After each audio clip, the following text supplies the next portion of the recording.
Hi, this is Randy Finney with Right Side of the Chart, and this is a closing market wrap for the week ending Friday, September 27th, 2019. What a day. A lot to report today in the charts. This is an interesting update. So we'll start out here. For members of the site, a lot of this is a recap. We've kind of threw up a lot of posts, videos today, a lot going on. But let's start out with the daily time frames and start with what happened there. So we did have slight breakdowns. It was some impulsive selling today, but not so impulsive after the breakdowns. I said that earlier, and one thing I said in recent videos, including the one just before the market closed, and I did about 3:30 today, is this market, if nothing else, has been plagued with these whipsaw signals, breakdowns. In other words, here's QQQ. I had the trend line here before. It was a nice fit there.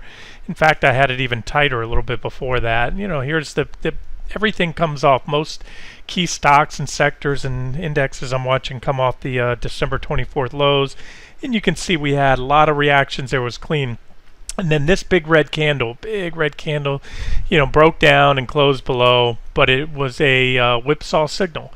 And then we continue to bounce on the trend line. So what I've done, I move it down. Let's cut the bottom of that one. And then we had, the other day, we had a tag with this big red candle, tagged that trend line perfectly. Wednesday, a fake down, aka breakdown, false breakdown, or stick save. And as I always say, trading the daily charts, all that matters is a daily close, not what happens intraday, unless you have a huge move down through there with very little chance of recovery. So there was a stick save. And today, although we didn't quite have a stick save, it wasn't a solid close below. That's one thing I look for.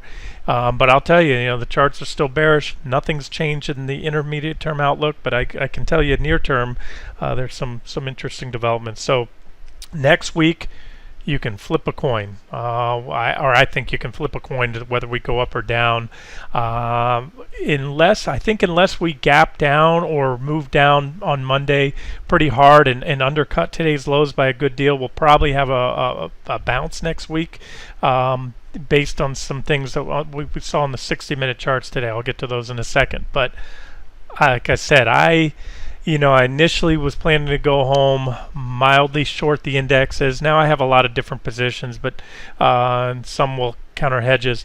And I decided to just close out. Had a field day trade in this market this week. Again today, we'll get to the intraday charts in a second.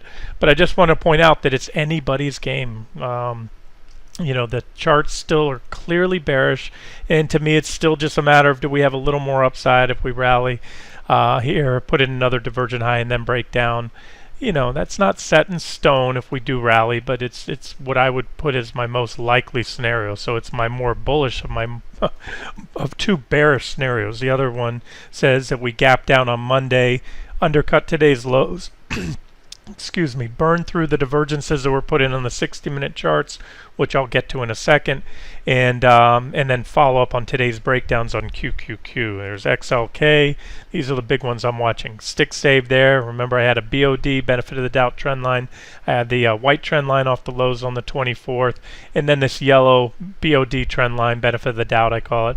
Right there on June 3rd lows, comes in, catches a lot of reactions. Clean trend line. Stick save on Wednesday, stick save again today, plus 79.50 support.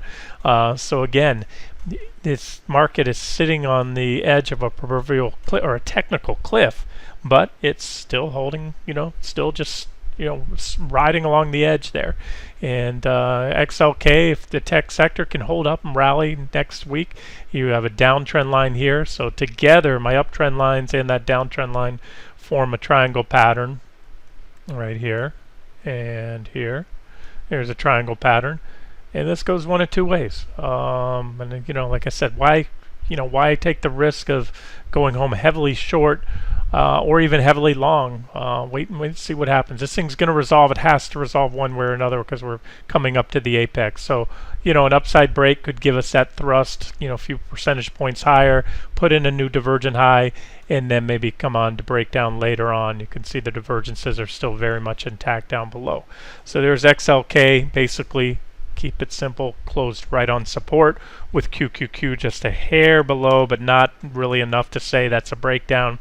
And the other big one I'm watching has been the strongest of the FANG stocks, largest publicly traded company in the world right here, Microsoft, and yet another beautiful stick save. I mean, no modifications to this trend line.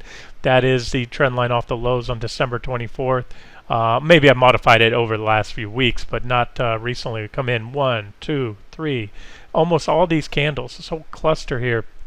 And then here, look at that intraday break, closed right on it. Stick save, broke down, came back, closed above it.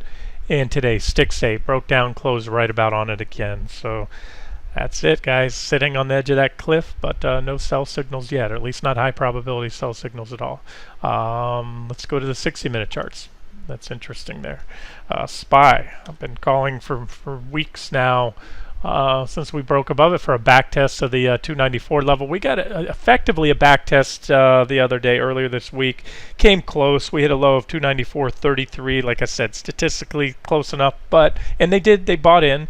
I think a lot of eyes were on 294, so the sellers stepped in early, and then 294 was hit almost perfectly today.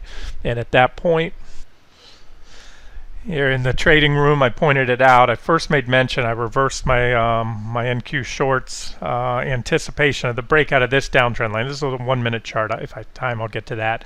So that was right here was when SPY also hit 294, as I mentioned in this post. So I showed you that for QQQ traders, it was a quick trade, target that 186.74 level. I said we'd get at least a little bounce. So sometimes I'll wait for a breakout, and sometimes if I believe it's coming, it's imminent, I'll go ahead and take a position ahead of time. So I reversed my NQ from short to long, and then traded up there. My trading plan was in here, and gave you my targets. Told I'd sell a third of it at 76.83.50, and then trail a stop up on the rest, which I did. And just before this video, I closed that out right around 7,700. So nice trade there. And then I followed up, as I said in that video right there, one of the reasons for that reversing, especially in anticipation of a breakout that has yet to happen on that 1-minute chart of QQQ and NQ, was that SPY was, as I said right here, testing. It was at the moment right at 294 exactly. And then I followed up with a chart, didn't have time, got it out there, and there it is. SPY's at 294. And you're going to get at least a little pop. Buyers are going to step in. That's very likely based on, again, a lot of everything else that I'm covering in the charts. XLK, holding support, everything else. So that's kind of active trading stuff, but it also speaks to what to look for next week. We tested 294. Let me get back to that chart. We held it. But if it goes again, that's going to be pretty bearish. But let me show you what's here. So what happened when we came down to it in reverse? We have some potential bullish divergence here. Need a little more upside. We have this trend line here, and you might want to extend it out here. You can do that to be safe. We'll call it, we'll use 2 trend lines there.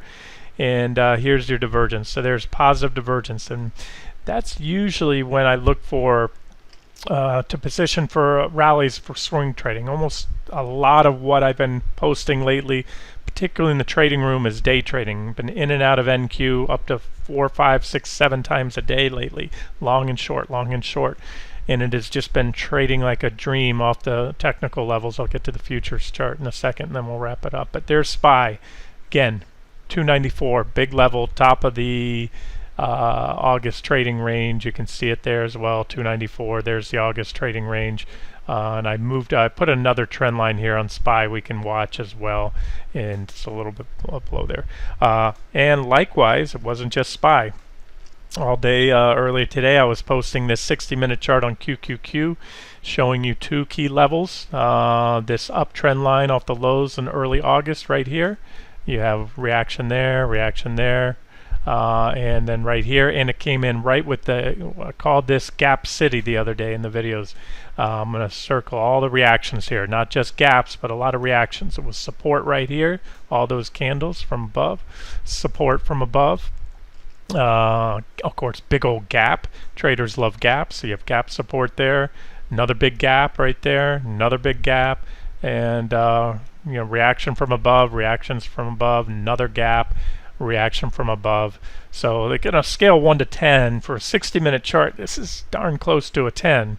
So at the same time you had SPY hitting 294, you had QQQ falling to 186.25, and you also had it pierced it slightly, although both of them give them a little bit. There was a momentum fueled overshoot, but not enough to really take it out. And so that was the end of the day lift we had right there on that last 60-minute candle. So it was certainly a day trading op there to reverse, and this is what could, and I can tell you right now, has the potential to spark a rally next week, even if we pop these lows again. So why? Because what I did here is I extended it, and so if we gap down and they buy it up quickly and get back above there, we can work up here. We have a possible wedge forming here if we get a reaction off that trend line, and then because of the divergence, if we keep those divergences intact, that could give us a rally. How far it takes us, the measured target for the wedge is not very high. It shouldn't even get us all the way to the previous highs there, but again, that could play out and it can go either way. And that's why I said I'm not going to bet it heavy over the weekend.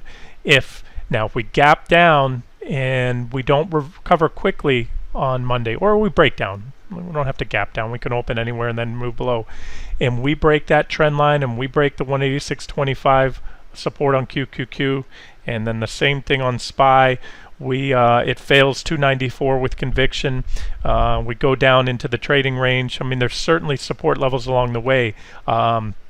These are things I'll be looking for. If these divergences get burned through, that would be very bearish.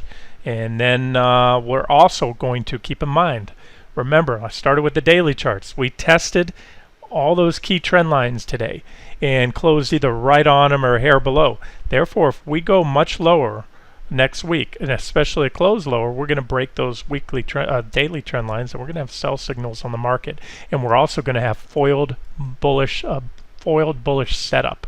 These usually in a bull market, the market we've been in for years now, these 60-minute divergent lows are where I look to position long for a multi-week, even multi-month swing trade. But if this market's topping and these get burned through, then that's a pretty bearish sign. So we'll watch. We'll see what happens next week. All right, quick wrap with the futures here. Let's look at NQ, which has just been a day trader's paradise lately.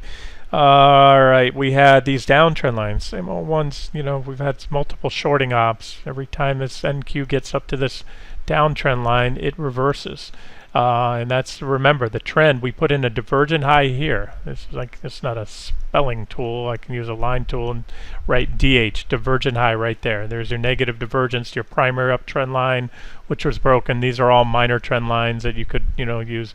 Divergent high, and since that divergent high, we have been in a downtrend. I did it in this video this morning. We were here, we hadn't yet, now we just made a new low.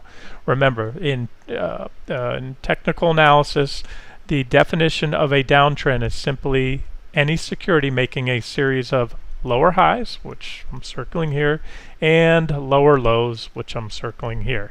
And so with today's low, that's a lower low.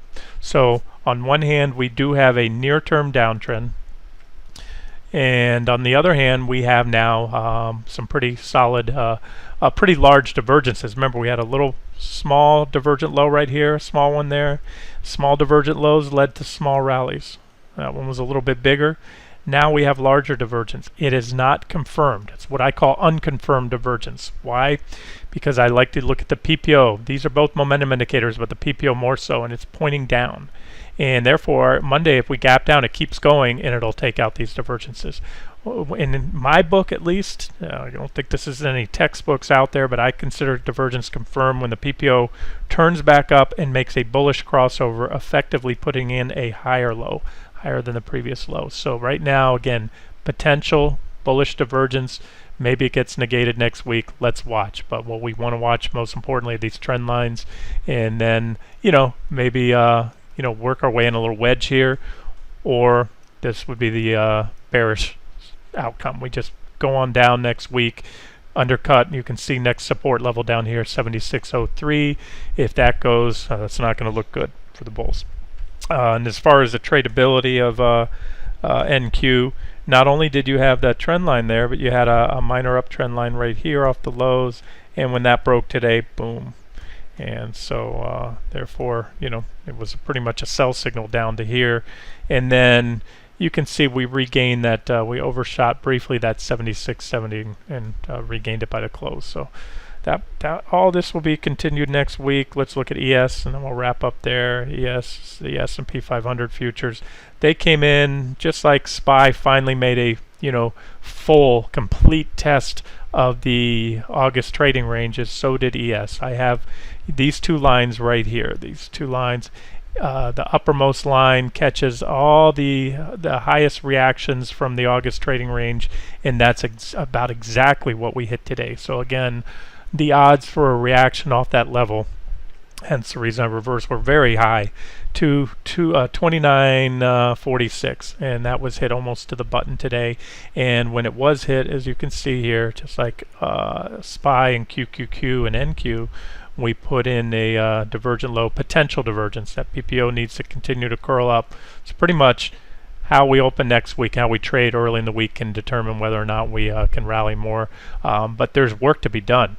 Divergent low, yes, but you still have a couple trend lines to watch. If we rally next week, you could see a back test of this trend line as well as a test of the downtrend line there. So we'll just have to kind of see how the futures open on Sunday night and look into Monday morning, and then go from there, and then maybe add on some either long or short positions depending how the week opens. And again, anything much below today's lows will do some technical damage, both on these 60-minute charts, getting back into down below the trading ranges from August. That's not going to be a good sign for the market, and those more important daily trend lines. Remember, anything we take out under today's lows brings us back down below those trend lines on the daily charts.